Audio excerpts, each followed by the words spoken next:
Welcome back to The Truth with Trinity, and I am your host, Trinity. And if this is your first time to the podcast, welcome. Here I talk about issues that happen, within our community as black people, and hopefully to get some type of insight, resolution, and hopefully, if nothing else, something that resonates within your spirit, to carry you about your day in these times that we live in. Okay, so I want to jump right into the topic of discussion, which is 5 reasons why mothers kill their children. It's a touchy subject, and I wanted to make a small disclaimer. There really is no reason why a mother should, take the life of their child. But the reality is, and especially, in the world that we live in and all the pressures that are going on, things do happen, unfortunately. And the children are the result, of casualties of war, wars of the spirit, the mind, and, in the mother's role and in the part that she has to play sometimes in raising the children alone. Because that's when these situations primarily happen is with single mothers. Okay, I mean it can be a married couple, but that the mother kills the child or the father or whatever, but it primarily happens due to the daunting pressures of single motherhood. Okay, so I wanted to go into my first point, um, which I think is a really big one, and it's lack of family and friend support. Okay, so there's quite a bit of single mothers out here, and it's a different whole ball game when you hear one single mother say, "Hey, I haven't had a break in a few months," versus the single mother who hasn't had a break since her child was born. Once those 5 and 10 and 15 year, especially in those crucial years. So I'm going to stick to 5. I would say 5 and 10 years old, and between those years, because that's when children need, us the most as mothers. And, it takes a lot of time and attention, throughout a child's whole adolescenthood, but definitely in those critical years. Okay, so definitely 5 and under and 10 and under.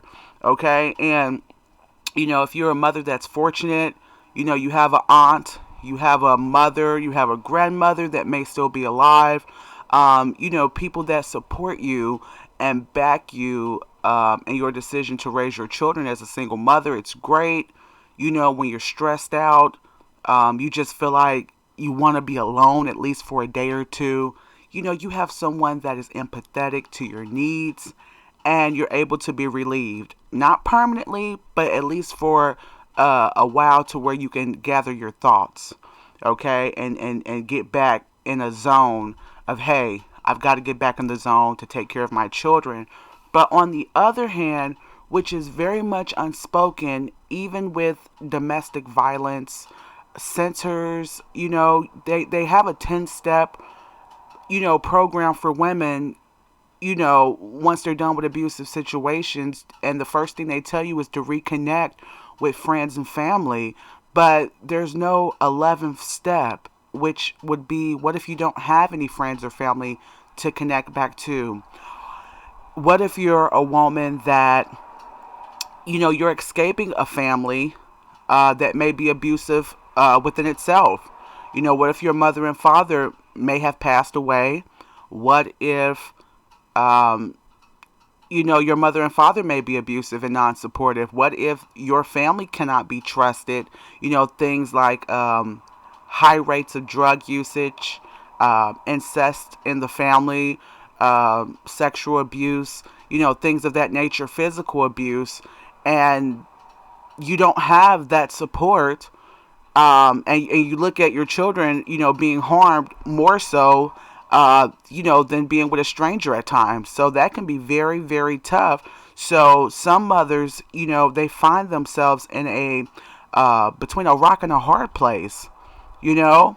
So they're not able to, trust anyone to tell them about the pressures that are going on in their minds, and then they don't have any type of release, any type of break, even temporarily. So they may go months and years um, without any type of break. And that can create a lot of mental anxiety, um, PSTD, post traumatic stress, and just a feeling of helplessness and a feeling of wanting to escape from reality, because the reality is that you're a mother, you know and I'm a mother myself, and that there's things that have to be done, and there's due diligence to our children, but everyone is human, and everyone has a point of breakage. And my suggestion would be is don't give up. If you come from a family and the things are not safe, you should give yourself a pat on the back, because at least not to you know um, not to invite your children over to your family's places if they're not safe. And you may have a harder task than the average single mother, because she may have a break, but you have to look at yourself on how strong you are, okay? And that you may be fighting a battle spiritually that you may not be aware of, okay? And you should give yourself a pat on the back for being strong enough to do it by yourself. Even if there are no supporters, even if there are no friends, you don't have a friend named Gina or, Pookie. You don't have that friend where, she watches your kids one weekend and then the next weekend she drops her kids off. If you don't have that support, you can keep going. And another thing not to do, it's my suggestion, but don't have more children than what you know that you can handle.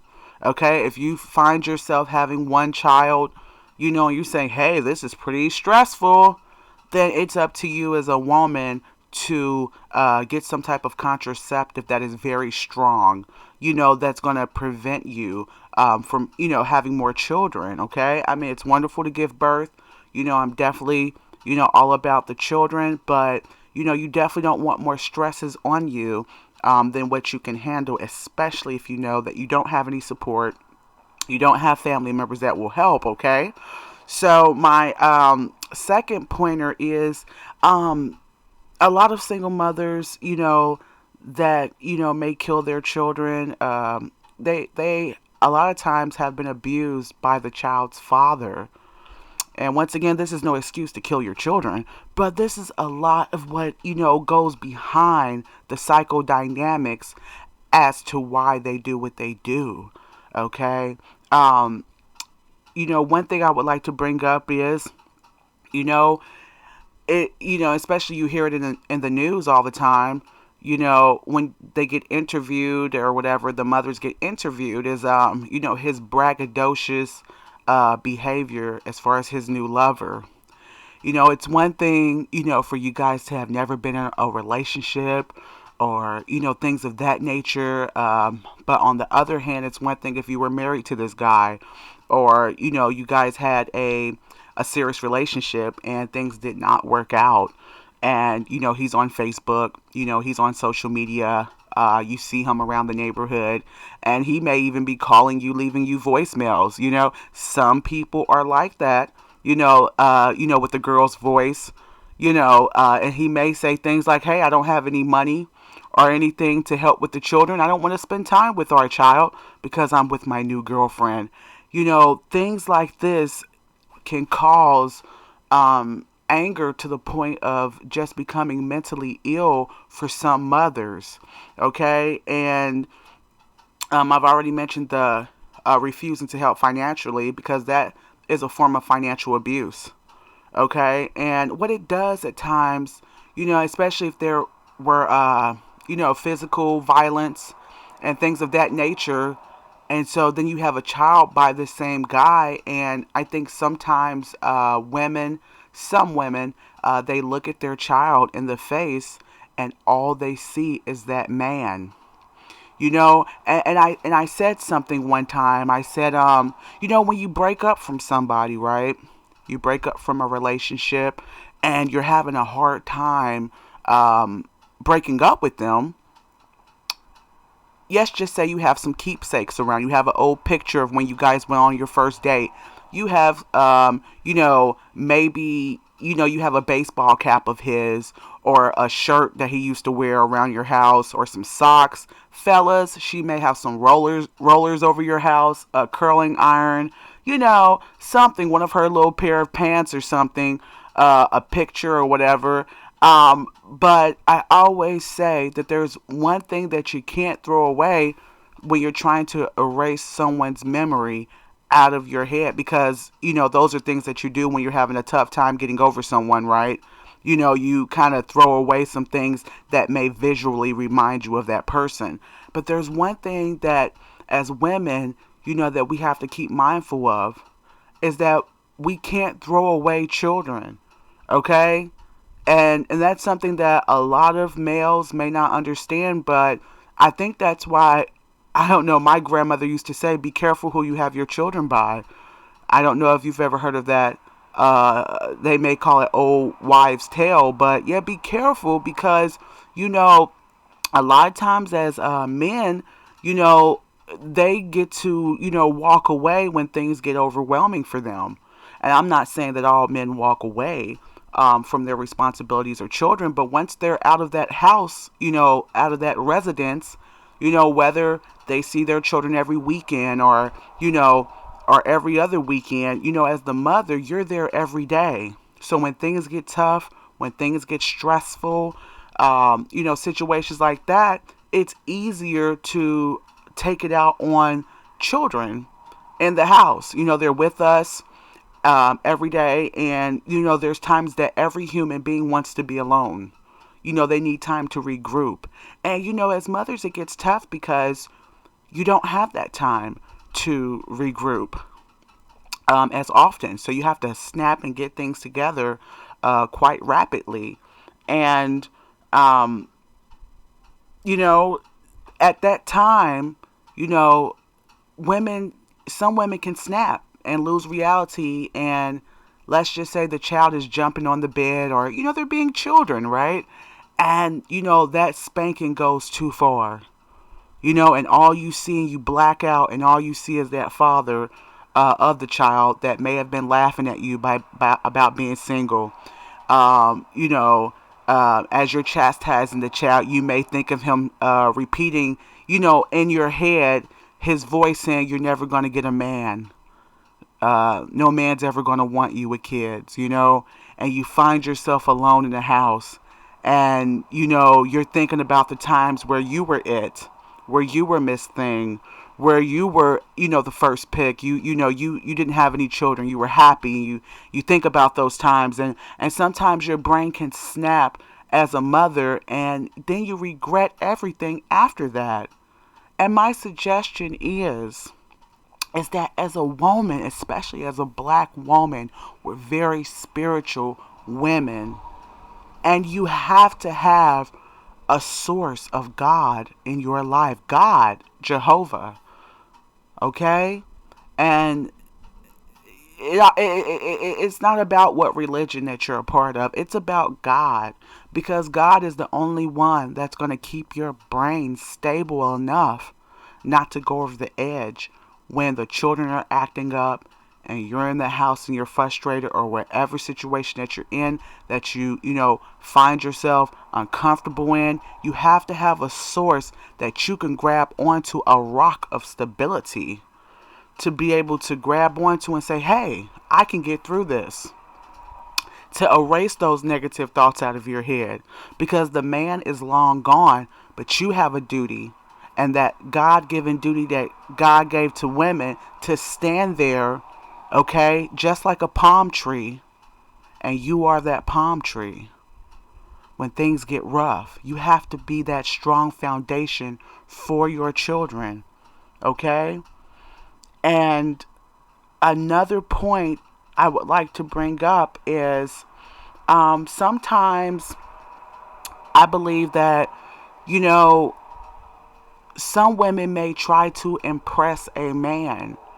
So sometimes the incidences that lead up to children homicide might be trying to impress a man. And what I mean by trying to impress a man is, you may be dating a man who prefers a woman with no children.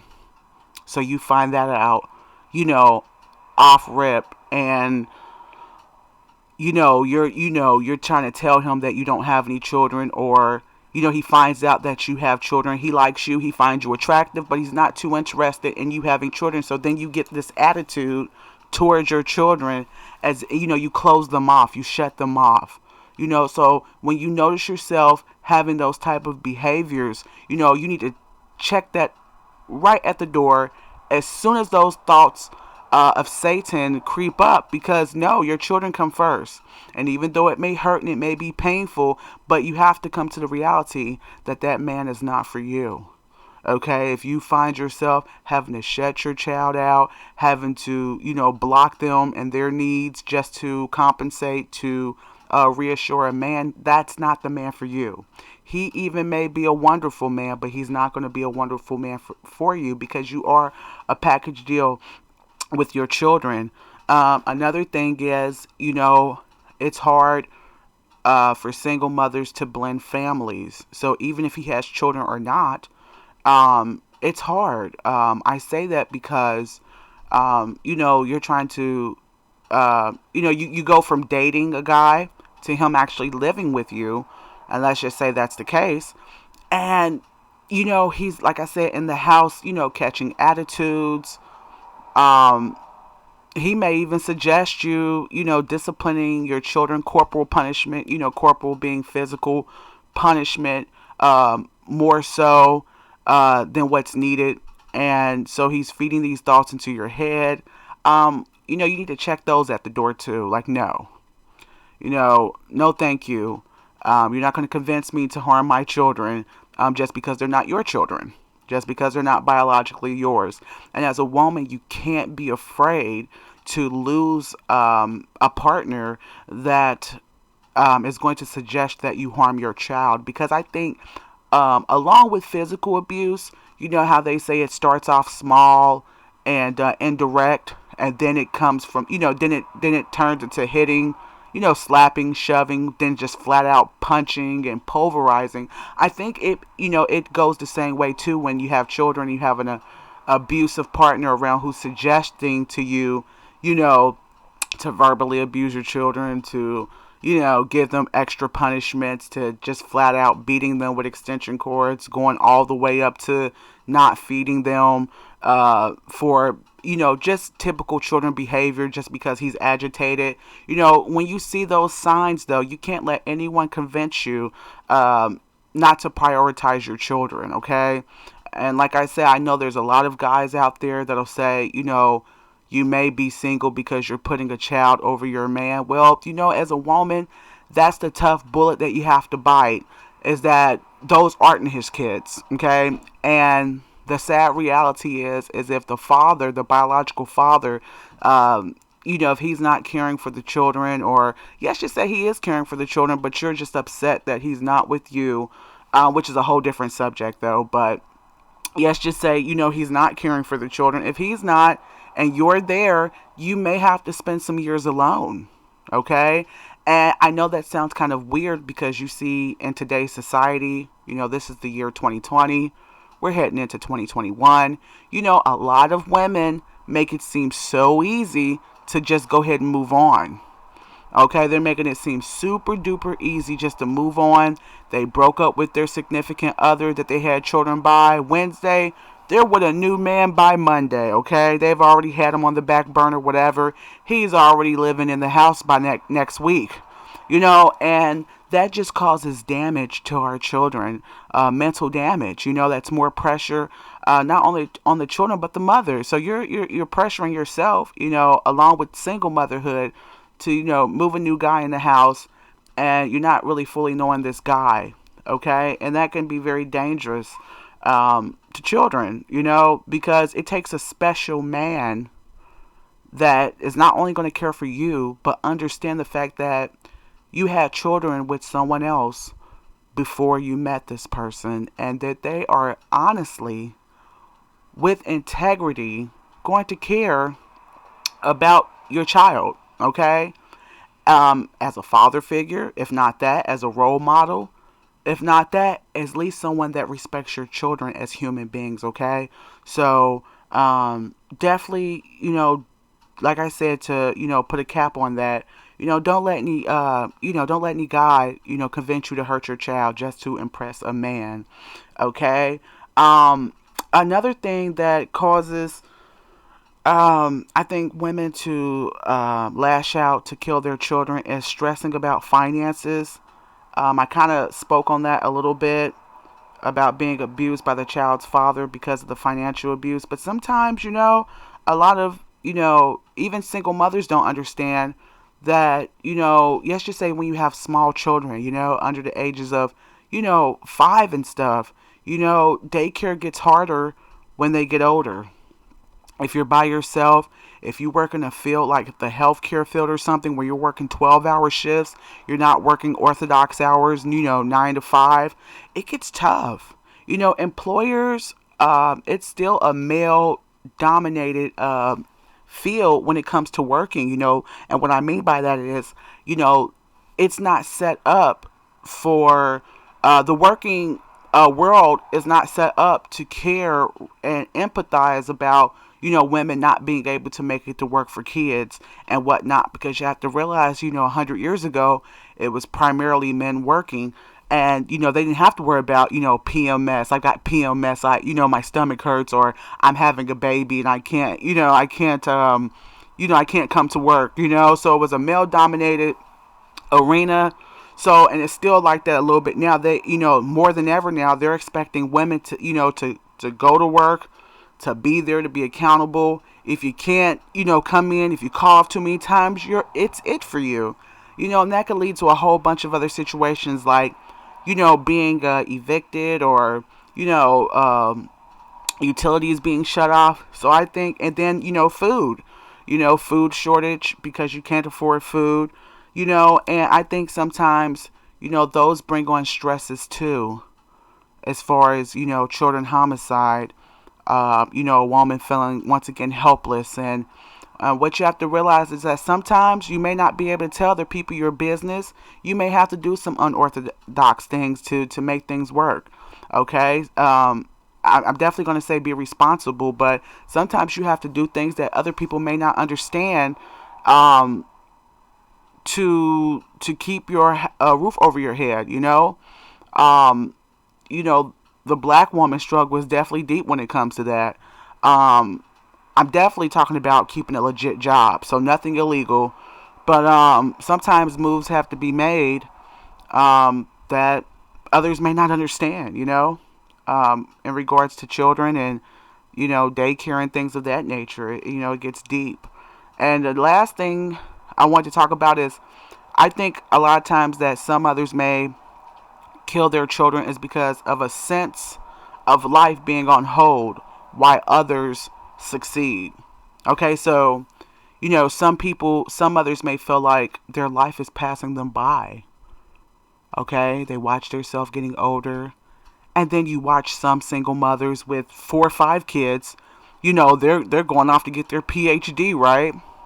And then you're at work and you hear the other females talking about they went on a trip to Jamaica or something, and they've got 3 kids, and you may only have 1. You may have 4.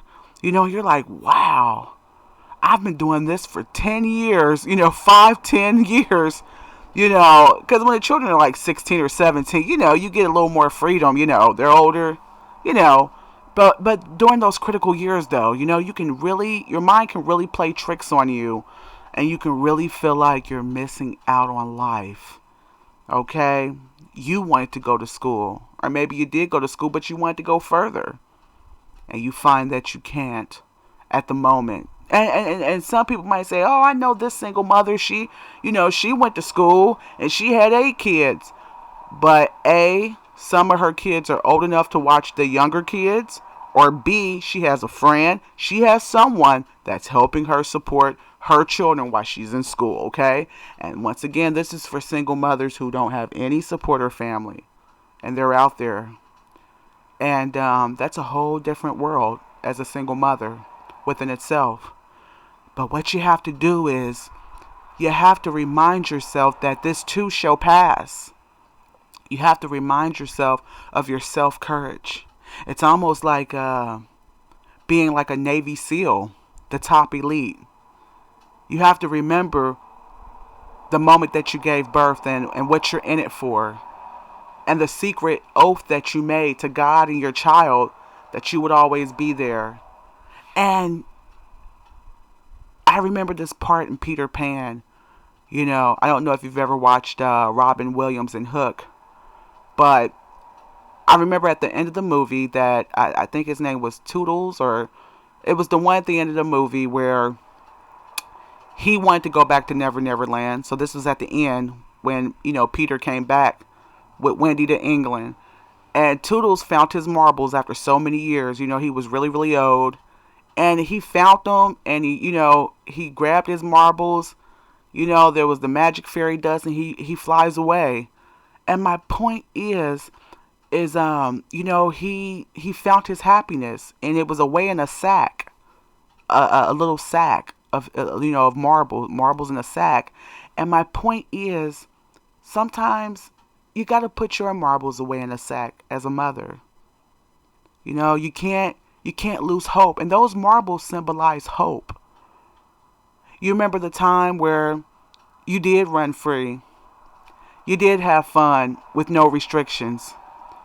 You know, you were able to do this or that. You know, you were able to get up in 25 minutes and get outside and just go have fun without, having children to get ready and the energy you had. I know, because, children tend to take a lot of energy away, and sometimes you may feel like they suck the happiness out of you because you have no one to replenish the happiness back inside of you, because there are no family around. There are no older women around to tell you what you're doing right or wrong, or to commend you. There may not be anyone to tell you Happy Mother's Day.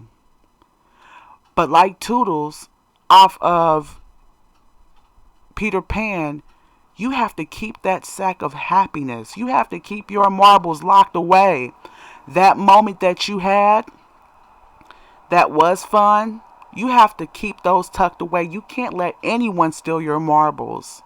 You can't let anyone steal your happiness. You have to block out the negative voices in your head. You have to constantly pray to God. You have to be a woman of God, and you have to be spiritual to make it through. You cannot let your mind travel past reality. Even if you have to lock yourself in the bathroom just for a second to get your thoughts together. And don't forget to pray, because your children need you, and your children deserve a chance to live. And one day, even if it takes a while, you will be happy. You can be happy while you're raising your children, but if things aren't happy right now, hold on. You gotta be willing to hold on to the next pebble, rock, to get on. And you cannot pay attention to your child's father if he is showing abusive behavior. If he wants to help, let him help. Okay? Because that can take stress off of you. But if he does not want to help, you have to block them out. You have to block him out, his significant other. You cannot let that inside of your head, because as mothers, we can't take it out on our children. Our children are beautiful, and they're fantastic, and they're wonderful. Okay? And you're a strong, beautiful woman yourself. So, that pretty much wraps up this segment. It was kind of lengthy, but those are the points I wanted to bring up. It's been a pleasure talking with you all. If you would like to get in contact with me, you can at thetruthwithtrinity@gmail.com. Take care, peace, and blessings.